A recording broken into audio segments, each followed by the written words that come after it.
আজকে আলজেরিয়া ম্যাচের আগ পর্যন্ত আর্জেন্টিনা দলে অনেকগুলো দুশ্চিন্তা ছিল। মূল দুশ্চিন্তাগুলো ছিল ইনজুরি নিয়ে। কেউ হাফ ফিট, কেউ কোয়ার্টার ফিট, কেউ একেবারেই আনফিট। একেবারে আনফিটনেসে বালের দিকে তো দেশেই চলে যেতে হয়েছে। তারপরে হাফ ফিট অবস্থায় ট্যাগলাফিকো এখনো পর্যন্ত একা একা প্র্যাকটিস করে যাচ্ছে। কোয়ার্টার ফিট অবস্থায় মাঠে নেমে পড়লো মন্টিয়েল মোলিনা। এই যে একটা অবস্থা, ইভেন এমির ফিটনেসের ইস্যু আছে, খোদ লিওনেল মেসির ইস্যু আছে, জুলিয়ান আলভারেজের ইস্যু আছে, সব মিলে ফিটনেস নিয়ে একটা খুব দুশ্চিন্তা ছিল। আরেকটা দুশ্চিন্তা ছিল অল্প এক দুজন খেলোয়াড়ের ফর্মহীনতা, সো কট ফর্মহীনতা। রীতিমতো এটা নিয়ে মিডিয়া খুব তোলপাড় করে ফেলা ছিল, যে বিশেষ করে একটা ছেলে নাম্বার 7, এই ছেলেটা কেন 26 জনের দলে চান্স পেল। এই ছেলেটা তো এখন কোনো প্রমিনেন্ট লিগেও খেলে না, মেসির মতো বড় কোনো তারকাও না, ফর্মেও নাই। এরা তো নিচেই স্কালনি স্বজনপ্রীতির কারণে, শুধু মেসির ঘনিষ্ঠ লোক বলে। ও এবার একাদশে রেগুলার চান্স পাবে না, ওরে নিয়ে একটা বিপদ হবে। ওর বদলে মূলত পারেদেস বা প্যালাসিওসকে খেলে যেতে হবে, মিডফিল্ডেও একটা যাচ্ছে তাই করবে। ও ইঞ্জিন হিসাবে যে রোলটা 7 নম্বরে প্লে করার কথা সেটা করতে পারবে না। সেই লোকটার নাম রদ্রিগো ডি পল। আসলে ব্যাপক সমালোচনা ছিল, সংশয় ছিল, সব সংশয় তড়ি দিয়ে উড়ায় দিছে। আজকের ম্যাচের সেকেন্ড বেস্ট পারফর্মার, বেস্টকে সেটা নিশ্চয়ই আজকে এই সময়ে সে আর বলার কিছু নেই। সেকেন্ড বেস্ট পারফর্মার সেটা আপনি রেটিং দিয়ে যারে যেভাবে প্রমাণ করেন না কেন, যারা খেলা দেখছেন তারা জানেন যে পুরো খেলাটা এই টেম্পোটা কিভাবে নিয়ন্ত্রণ করছে। সব কিছু বাদ দেন, ওই যে 4টা আলজেরিয়ানের মাঝখান থেকে, 4জনের মাঝখান থেকে আক্ষরিক অর্থে, তাও 2 স্তরে 4জন, এর মাঝখান থেকে যে 5টা সে মেসির ওই বিউটিফুল গোলটার জন্য দিচ্ছে, এটার জন্য তো তার 10 রেটিং পেয়ে যাওয়া উচিত। আমি জানি না ওর রেটিং কেন 7.3-তে আটকে আছে। এটা 10-এ চলে যাওয়া উচিত ওই একটা পাসের কারণে। তবে একটা পাস না, পুরো ম্যাচ জুড়ে ডিপল তার যে ইঞ্জিন ডাকনাম, সেই ইঞ্জিন ডাকনামের পুরোপুরি সুবিচার করছে। বডিগার্ড হিসাবেও দারুণ পারফর্ম করছে। বডিগার্ড হিসাবে তার কাজ তো মূলত মেসির জন্য আর্মস বহন করা না, তার কাজ হচ্ছে মেসির পরিশ্রম করায় মেসির সর্বোচ্চ আউটপুটটা বের করা। সেটাও দুর্দান্ত দুর্দান্ত দুর্দান্ত করছে। সব মিলে ডিপল শুধু পারফর্ম করে নাই, সে আসলে অনেক প্রশ্নের জবাব দিয়ে দিছে। এবং ডিপল, আমি সবসময় বলি যে ডিপল সম্ভবত পৃথিবীর ইতিহাসে একটা ইউনিক ফুটবলার, যে তার ক্যারিয়ারের ডিসিশন খুব অদ্ভুত কিছু কারণে নেয়। সেই জিনিসটা আসলে যে কতটা সত্যি করা সম্ভব সেটাও সে আজকে প্রমাণ করে ফেলছে। আমরা আজকে ডিপলের পারফরমেন্সটা নিয়ে টুকটাক কথা বলবো, তার চেয়ে বেশি ওই যে অদ্ভুত ডিসিশনের কথা বললাম, ইন্টার মায়ামিতে চলে আসার ডিসিশনের কথাটা বললাম, সেটা নিয়ে কথা বলবো। দেখেন, রদ্রিগো ডি পল এই আধুনিক যুগে ঠিক মানানসই একটা ছেলে না। আমি ওর সম্পর্কে পড়ে শুনে টুকটাক ইন্টারভিউ পড়ে টড়ে আমি যা দেখছি, ও এই যে আধুনিক যুগের ক্যারিয়ারিস্ট চিন্তা ভাবনা অমুক তমুক এটার সঙ্গে যায় না। ও একটু অন্যরকম, এটা ছোটবেলা থেকেই মেসির সঙ্গে দেখা হওয়ার বহু আগে থেকেই ও অন্যরকম। এবং একসময় ওকে একটু বেলাইনই মনে করা হতো। ও যখন উদিনেসেতে খেলতেছে বা ভ্যালেন্সিয়ায় খেলতেছে, এই সময়টায় ওর ফ্যামিলি মনে করতো যে এই ছেলেটার ভবিষ্যৎ খুব ভালো না, হয়তো ফুটবলে কিছু করে খাবে কিন্তু লাইফটা গোছাইতে পারতেছে না, কোনোভাবেই না। তারপরে তার সঙ্গে ওই যে সে যখন ভ্যালেন্সিয়ায় খেলে, সেই সময় অত্যন্ত ভীরু ভীরু মুখে মেসির সঙ্গে দেখা করলো। এই যে মেসির সঙ্গে তার প্রথম পরিচয় হলো, মেসি তারে দেখে চিনলো, এই ব্যাপারটা ওর জগৎটারে নাড়ায় দিল। ওই যে বললাম ক্যারিয়ারিস্ট না, একটু অন্যরকম ছেলে। ও দেখলো যে এই লোকটা তো আমারে আবার ভালোবাসে, এই লোকটা আর্জেন্টাইন হিসাবে আমারে পছন্দ করে, তার মানে ওর জগৎটা নড়ে গেল। সেই থেকে ডিপল তার ক্যারিয়ারে এমন সব সিদ্ধান্ত নিচ্ছে, এমনভাবে সে মেসি এবং আর্জেন্টিনা নিয়ে অবসেসড হয়ে আছে, যেটা আপনি সাধারণ ব্যাকরণ দিয়ে মিলাতে পারবে না। আপনার বারবারই মনে হবে যে ও তো ঠিক আমাদের মতো না, ও তো ঠিক আধুনিক ফুটবলের মতো না, ইউরোপিয়ান ফুটবলারের মতো না। আপনি শুধু ভাবেন, এবার সে যখন ইন্টার মায়ামিতে চলে আসলো এই সিজনের শুরুতে, কত বড় একটা আজগুবি সিদ্ধান্ত মনে হচ্ছে না আমাদের সবার কাছে। যে ছেলেটা ভ্যালেন্সিয়া ভালো করছে, উদিনেসে তো দুর্দান্ত পারফর্ম করছে, তারপরে আসলো হচ্ছে অ্যাথলেটিকোতে। অ্যাথলেটিকোতে এক ঝাঁক আর্জেন্টাইন, এবং ওখানে একটা দারুণ পরিবেশ। ও যেরকম হইচই চায় সেরকম হইচই করতে পারা যে আর্জেন্টাইন তরুণ গোষ্ঠী, তারা সবাই ওখানে। স্বাভাবিক হিসাব বলে এই অবস্থায় ডিপলের অ্যাথলেটিকোই ছাড়ার কথা না। যদি নিতান্তই ছাড়তে হয় এর চেয়ে বড় কোনো ক্লাবে, ইউরোপে তো ক্লাবের অভাব পড়ে নাই, বড় কোনো ক্লাবে বড় কোনো রোলে আরও প্রমিনেন্ট অবস্থায় ডিপল যেতে পারে। আর না হলে এই অ্যাথলেটিকোতে সে তার ক্যারিয়ারটা লম্বা করবে। না, এই 2025-এর শেষ দিকে আমরা শুনলাম যে সে ইন্টার মায়ামিতে চলে যাচ্ছে। কি একটা আজগুবি ব্যাপার। এই ইন্টার মিয়ামিতে আসাটা ওর জন্য কেমন অভিশাপ হয়ে দাঁড়ালো যে খোদ স্কালোনিকে বারবার বলতে হচ্ছে, উত্তর দিতে হচ্ছে এই প্রশ্নের যে ডিপল তো এখন ইন্টার মায়ামিতে খেলে এবং সেখানে খুব ভালো খেলে না, তাহলে ওকে কেন আপনি দলে নেবেন? স্কালোনি বারবার বলতেছিলেন কে কোন দলে খেলে, কোন লিগে খেলে এটা আমি দেখতে চাই না, আমি দেখতে চাই পারফরমেন্স কেমন, আমি দেখতে চাই নিয়মিত একাদশে খেলে কিনা, আমি এই দুটো জিনিস বিচার করতে চাই। সেই জায়গায় রদ্রিগো ঠিকমতো পারফর্ম করতেছে, সে ভালো লেভেলে ভালো ফুটবল খেলতেছে, এনাফ, আমার জন্য এটাই এনাফ। আমি লিগ, কোন লিগে খেলে, কোন দলে খেলে, আমি ওই নামের প্রতি যেতে চাই না। শুধুমাত্র স্কালোনির এই নৈতিক অবস্থান এবং এই ফেয়ারনেসের কারণে আজকে ডিপল জাতীয় দলে আবার আছে এবং আজকে স্টার্ট করলো। তা না হলে অন্য যে কেউ হলে হয়তো ডিপলকে ছুঁড়ে ফেলে দিত যে তুমি গেছো ঠিক আছে ওখানে তোমার মেসি ভক্তির কারণে, কিন্তু তোমাকে আর জাতীয় দলে নেওয়া হবে না। তুমি কে?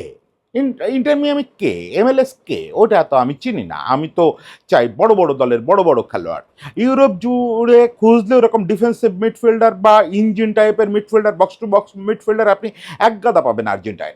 এমনিতেই তো টিমে পারেদেসের মতো ছেলে আছে, বক্স টু বক্স না হলে দুর্দান্ত ডিএম, তারপরে প্যালাসিওসের মতো ছেলে আছে, আর ইউরোপ জুড়ে অনেকে আছে। কিন্তু স্কালোনি ভেতরের ব্যাপারটা জানতেন যে এই ছেলেটা কেন ইন্টার মিয়ামিতে গেল, আর ওখানেই আসলে ম্যাজিকটা। কারণটা হচ্ছে স্কালোনি এটা কালকে প্রেস মিটেও বলছেন, আজকে প্রেস মিটেও স্কালোনি এই কথাটা বলছেন যে ও মূলত সবসময় টিমের জন্য খেলতে চায়, টিমকে কতটা কন্ট্রিবিউট করে, ওর সেই টেন্ডেন্সিতেই ও ইন্টার মিয়ামিতে গেছে এবং সেই জিনিসটাই ও জাতীয় দলে করতে চায়। এই কথাটা ও যখন ইন্টার মিয়ামিতে গেল, আমি ছোট মানুষ হয়েও এত দূর থেকে আমি বলছি যে আর কিছু না হোক আর্জেন্টিনা জাতীয় দলের সুফল পাবে, হয়তো ওর ক্যারিয়ারটা পার্মানেন্টলি ডানা ছাটা হয়ে গেল।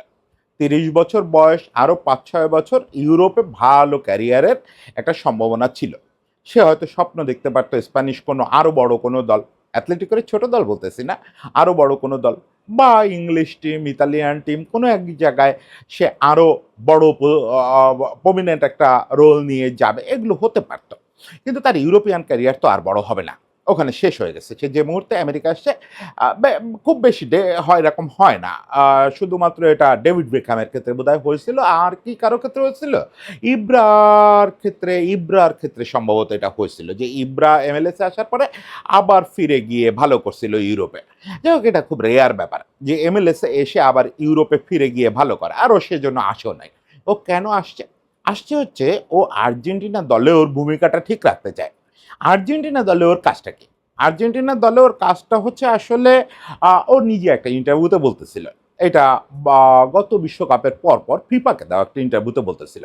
ফিফার ইন্টারভিউ যিনি নিচ্ছিলেন উনি জিজ্ঞেস করছিলেন যে রদ্রিগো, আপনাকে তো কেউ বলে মেসির বডিগার্ড, কেউ বলে ইঞ্জিন, আসলে জাতীয় দলে আপনার রোলটা কি? সুনির্দিষ্ট রোলটা কি? আপনি কি ডিফেন্সিভ মিডফিল্ডার, নাকি বক্স টু বক্স মিডফিল্ডার, না কি আসলে আপনার রোলটার নাম কি? তো বলতেছিল যে আমিও এটা অনেকবার লিওনেলকে জিজ্ঞেস করছি, মানে স্কালোনিকে, যে লিওনেল আমার রোলটা কি? তো সে সবসময় হেসে বলে তোমার কোনো রোল নাই, তুমি মাঠে নামবা, তুমি দেখবা কার কোন কাজটায় দুর্বলতা হচ্ছে, তুমি সেই কাজটা কাভার করে দিবা। আমি হচ্ছে আসলে স্পেয়ার টায়ার, অনেকগুলো চাকা আছে আমাদের ইয়েতে, টিমে, তারা সবাই দুর্দান্ত চাকা, কোনো চাকা যদি একটু বসে যায় আমি তার জায়গায় যে দাঁড়ায় পড়ি, আমি তার রোলটা নিয়ে নিই। আসলেই তাই। আপনি দেখেন আজকে যখন মন্তিয়াল বারবার ফাম্বল করতেছে, খোদ লিওনেল মেসিকে চলে আসতে হচ্ছে মন্তিয়ালের পজিশনে, এসে ফুল ব্যাকের মতো করে কাজ করতে হচ্ছে। পরে সেই জায়গাটা খানিকক্ষণের জন্য রদ্রিগো ডিপল নিয়ে ওই জায়গাটায় সে ডিফেন্স করা শুরু করলো। ডিফেন্স করে সে মেসিরে ফ্রি করে, মেসি আজকে ফ্রি রোলে খেলছে, মেসিরে তার ফ্রি রোলে খেলতে দিল। আবার রদ্রিগো ডিপল মাঝ মাঠে যাচ্ছে, বল বাড়াচ্ছে, আবার রদ্রিগো ডিপল অ্যাটাকে অংশ নিচ্ছে। সে কখনো ইনজোর ব্যাকআপ, কখনো ম্যাকালিস্টারের ব্যাকআপ, বেশিরভাগ সময় ডিফেন্সের ব্যাকআপ। একদিন সে বলতেছিল যে আমি এমনও হয় যে লিসান্দ্রো উঠে গেছে, লিসান্দ্রো মাঝে মাঝে অ্যাটাকে যাইতে পছন্দ করে, আমি তখন বলি যাও, আমি ওই লিসান্দ্রোর পজিশনে সিবি হিসাবে দাঁড়ায় পড়ি, আমি আসলে শুধু এমির জায়গাটা নিতে পারি না, বাকি সবগুলোই চেষ্টা করি। আসলেই তাই। এবং এবার দেখেন ইন্টার মিয়ামিতে সে যখন গেল, মেসি তারে কি করছে? আমার ধারণা, মানে এটা তো ধারণা করার কিছু নেই, সবাই বোঝে যে ওরা দুজন তো ব্যাপক পরিমাণে এটা নিয়ে আলাপ করে তারপরে এইটার সিদ্ধান্ত নিছে। হয়তো রদ্রিগোরে প্রথম দিকে মেসি নিষেধও করছে যে তোমার আসার দরকার নেই, তুমি ওখানে থাকো, তোমার আমি শিখাবো অমুক তমুক। যখন আসেই পড়ছে তখন মেসি ঠিক করছে যে ওরে আসলে ওই যে সর্বোচ্চ কোঅপারেশনে কীভাবে ইউজ করা যায় এবং সব জায়গায় কীভাবে বিকল্প হয়ে উঠতে পারে, সেই জন্য ওরে দেখেন কি করছে। ইন্টার মিয়ামির খেলা টুকটাক দেখার ফলে আমি জানি যে ওই ছেলেটা কিন্তু বেশ কিছু কাল শুধু ডিফেন্সিভ মিডফিল্ডার হয়েছিল। যতই বলে ফ্রি রোলে থাকে, যতই বলে স্পেয়ার টায়ার, ও নিজে বলুক, কিন্তু ও অ্যাটাকে মানে অ্যাসিস্ট করা, নিজে গোল করা, এই ভূমিকাগুলো তেমন জাতীয় দলে বা ক্লাবে পায়ও না। আর ও নিজেও একটা অনেক বলতে বসছিল। কিন্তু মিয়ামিতে আসার পরে দেখেন এবার সে একাধিক গোল করছে, অনেকগুলো অ্যাসিস্ট করছে। মানে তাকে সে মেসি অ্যাটাকিং রোলটায় অভ্যস্ত করছে যে তুমি তো বক্স টু বক্স মিডফিল্ডার, তাহলে তোমার ডিফেন্সে যেরকম দক্ষতাটা আছে ওটা অভ্যস্ততা রাখতে হবে না। তার ফল আজকে কি হলো দেখেন, সে অ্যাটাকিং থার্ডেও 92% সাকসেসফুল পাস দিছে। হিট ম্যাপটা দেখেন আজকে তার, মনে হবে যে পুরো ডান পাশ মাঝখানটা মিলে একটা ইঞ্জিন আসলেই দৌড়ায় বেড়াচ্ছে। এটা কোনো মানুষের হিট ম্যাপ হওয়া সম্ভব না যে নিজেদের বক্সের ওখান থেকে শুরু করে প্রতিপক্ষের বক্স প্রায়টা, প্রতিপক্ষের বক্সের ওখানটা একটু হালকা হয়ে গেছে কালারটা, কিন্তু এই ডান পাশটা পুরাটা গাঢ় বানায় ফেলছে হিটম্যাপ দিয়ে। কি পরিমাণে দৌড়াইছে এই পুরা জায়গাটা ইঞ্জিনের মতো, এবং কাজের কাজ তো করছে, দুর্দান্ত পাস দিছে, দুর্দান্ত ট্যাকেল করছে, মানে ডিফেন্সে অফেন্সে সব জায়গায় রোল প্লে করছে। যেটা সবাই সন্দেহ করতেছিল যে ইন্টার মিয়ামিতে খেলার ফলে তার ধার কমে যাবে, তার সর্বোচ্চ লেভেলে খেলার ইয়েটা কমে যাবে, অভ্যস্ততা কমে যাবে, ফলে দলে জায়গা হারাবে বা দলে সে কম্পিটিশনে পেরে উঠবে না পারেদেস বা প্যালাসিওসদের সঙ্গে। উল্টোটা হয়েছে। প্রথম ম্যাচেই সে দেখায় দিল যে আসলে তার ওই পজিশন নিয়ে আর এই পুরো বিশ্বকাপ জুড়ে কথা বলা সম্ভবত খুব একটা পসিবল হবে না, যদি না বিলাসিতার কারণে তারে বদলানো হয়। তাছাড়া তারে রিপ্লেস করা এখন খুব কঠিন হয়ে যাবে। এক ম্যাচেই যে পারফর্মটা করে দিল, তাকে অবশ্য আজকে ওই যে ওপেন সেশনে সাংবাদিকরা ধরছিল, এই পারফরমেন্স নিয়ে জিজ্ঞেস করছিল, তো সে বলছে না না, আমি তো আসলে আমার ডিউটিটা পালন করছি, মূল কাজটা তো মেসি করছে। সে একা যেভাবে খেলে তাতে আসলে বাকি সবাই খেলতে অনুপ্রাণিত হয়। আমরা সবাই তো আসলে একই রকম খেলছি, শুধু ও হচ্ছে বিস্ট। যদিও অনেক জায়গায় দেখলাম এনিম্যাল দিয়ে অনুবাদ করছে, বিস্টের আক্ষরিক অর্থ এনিম্যাল, কিন্তু বিস্ট শব্দ দিয়ে স্পোর্টসে এনিম্যাল বোঝানো হয় না। এটা একটা মানে পাশবিক শক্তিধর একটা, আপনি দৈত্য বলতে পারেন, বিস্ট আসলে দৈত্য বলতে পারেন। এবং সেই দৈত্য আবার শুধু শক্তির ব্যাপার না, সেই দৈত্য হচ্ছে সর্বময় ক্ষমতার একটা দৈত্য। ও সেইটা বলতে চাইছে যে ও তো একটা বিস্ট, ও মাঠে থাকলে বাকি সবাই এমনি পারফর্ম করতে থাকে। আমরা বলি না যে সবাই মিলে মেসির জন্য খেলে, ও বলতেছে যে ও তো আমাদের দিয়ে খেলায়, ও আমাদেরকে হেল্প করে আমরা যাতে আমাদের সেরাটা খেলতে পারি। আসলেই তাই, মেসি এখন এমন একটা জায়গায় গেছে, আজকে হ্যাটট্রিক করে ফেলছে, রোজ তো আর হ্যাটট্রিক করবেন না। হয়তো আপনি দেখবেন সামনে দুটো জর্ডানের সঙ্গে খেলা আছে, অস্ট্রিয়ার সঙ্গে খেলা আছে। অস্ট্রিয়া ভালোই খেলছে দেখলাম জর্ডানের বিপক্ষে, আর জর্ডানরে তো আমরা ধরে নিচ্ছি দুর্বল দল, হয়তো জর্ডানের বিপক্ষে মেসি কোনো গোলই পেল না। কিন্তু ওই যে মাঠে সবাইকে দিয়ে বেস্টটা খেলানো, ওই জিনিসটা এখন মেসির বেস্ট। আপনি দেখেন যে লাউতারো ভালো করতেছে না, লাউতারোরে সে বারবার ভরসা করতেছে। একটা চিপ করলো মেসি লাউতারোর জন্য, এটা আমার পাশে বসে আমার এক ছোট ভাই খেলা দেখতেছিল, ও বললো যে কেন লাউতারোরে এই বলটা দেয়, লাউতারো তো পারবে না। আমি বললাম তারপরে ও লাউতারোরে দিয়ে খেলাবে, যতক্ষণ লাউতারো মাঠে আছে ততক্ষণ ওই ট্রাস্টটা করে যাবে। এটাই হচ্ছে মেসির সর্বোচ্চ গুণটা, যে কোনো ছেলের ভিতর দিয়ে সেরাটা বের করে আনতে পারে। যখন ডিপল জেদ করে আসলো এখানে যে না আমি ইন্টার মিয়ামিতে আসবো, তখন ওর সেরাটা কিভাবে বের করতে হয় এটার জন্য দায়িত্ব তো একজন নিয়ে রাখছে, ফলে আমাদের কেন তারা নিয়ে দুশ্চিন্তা করতে হবে। লিওনেল মেসি যার দায়িত্ব নিয়েছে যে আমি দেখবো ও কেমন খেলে, সেটা তো বোঝাই গেল যে মেসি দায়িত্ব নিলে সে লোক খারাপ হতে পারে না, সে বরং আরো সেরা হয়ে ওঠে। হ্যাঁ, লিওনেল স্কালোনি প্রেস মিটে বলতেছিলেন যে আমি শুধু হাফ টাইমে একবার রদ্রিগোরে ডেকে বলছি যে রদ্রিগো রিল্যাক্স হওয়া যাবে না, কিন্তু তুমি যতক্ষণ রিল্যাক্স হচ্ছ না ততক্ষণ তুমি তোমার বেস্টটা খেলবে, এবং ও যেন রিল্যাক্স না হয় আমরা সবাই সতর্ক থাকি সেই জন্য যে ও কোনো সময় হাল ছেড়ে না দেয়। কিন্তু ও কোনোদিন হাল ছাড়ে না, এটাই হচ্ছে ম্যাজিকটা। সব মিলে শুধু রদ্রিগো ডিপলের কথা বললে বাকিদের ছোট করা হবে, মনে হবে যে বাকিরা বোধহয় তেমন ভালো পারফর্ম করে নাই। রদ্রিগোরটা যেহেতু অনেক আলোচিত ইস্যু ছিল, ডিপলের ইস্যুটা যে ইঞ্জিনটা, স্পেয়ার টায়ারটা বা বডিগার্ডটা এবার বোধহয় পারবে না, সেই জন্য এটা বেশি করে বলতে হলো। কিন্তু আসলে আর্জেন্টিনার সবচেয়ে যেটা সুখবর সেটা হচ্ছে আর্জেন্টিনার পুরো কোরটা আসলে ইনট্যাক্ট আছে। একদম কোরটা দারুণ ইনট্যাক্ট আছে। ২২ বিশ্বকাপের যে কোর গ্রুপটা নিয়ে স্কালোনি সবচেয়ে ভরসা করছেন, যেটাকে গতকালকে পর্যন্ত আমার মতো মূর্খরা ভাবছি আমরা, ফ্র্যাঙ্কলি স্পিকিং আমার এগুলা স্বীকার করতে কোনো দ্বিধা নাই। অনেক বিশেষজ্ঞ হয়তো গতকাল যা বলছেন ওটা আজকে খেয়ে ফেলবেন। আমি গতকাল মনে, মনে যা ভাবছি ওটাও স্বীকার করি। গতকালও আমি মনে, মনে ভাবতেছিলাম যে স্কালোনি কি নস্টালজিয়ায় বেশি গুরুত্ব দিয়ে ফেলল?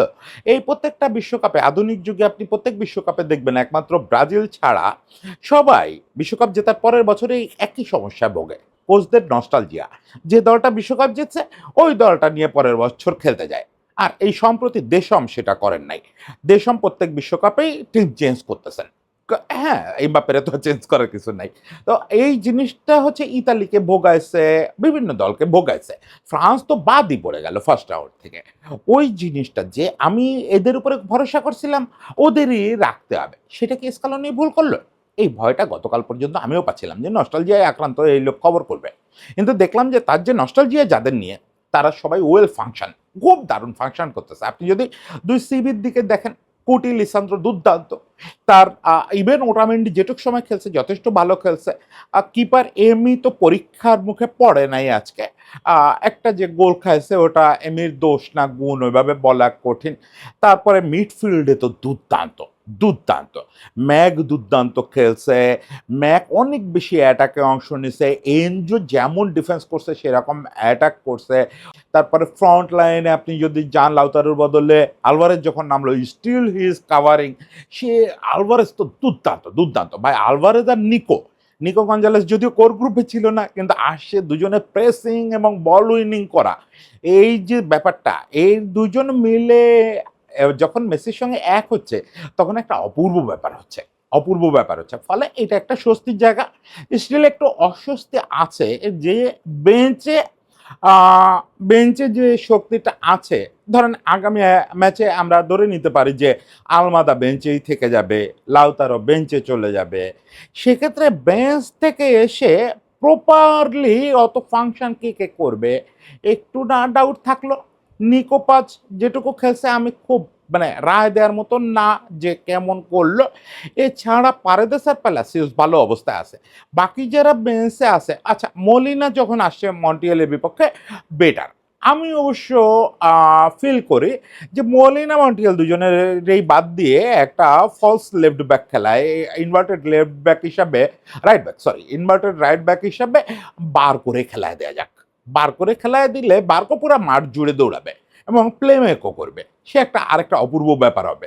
Traditional left back right back হিসাবে রোল প্লে করবে না, থাকবে রাইটে, প্রয়োজনে একটু ডিফেন্স করবে। কিন্তু বারকো একটা ম্যাজিক হয়ে যেতে পারে। যাই হোক বেঞ্চও তো তাহলে খারাপ না। বলতে, বলতে মনে হলো যে বেঞ্চও তো খারাপ না। সব মিলে এই আর্জেন্টিনার উপরে আপনি চাইলে বাজি ধরতে পারেন। আমি বাজি ধরবো না। কারণ আমার বাজির দরকার নেই। বাজিতে কি জিতবো? বাজিতে তো বড় জোর বিশ্বকাপ জেতা যায়। আমি কিছুই চাই না। ফলে আমি বাজি ধরবো না। আমি চাই এরা আনন্দের সঙ্গে খেলুক।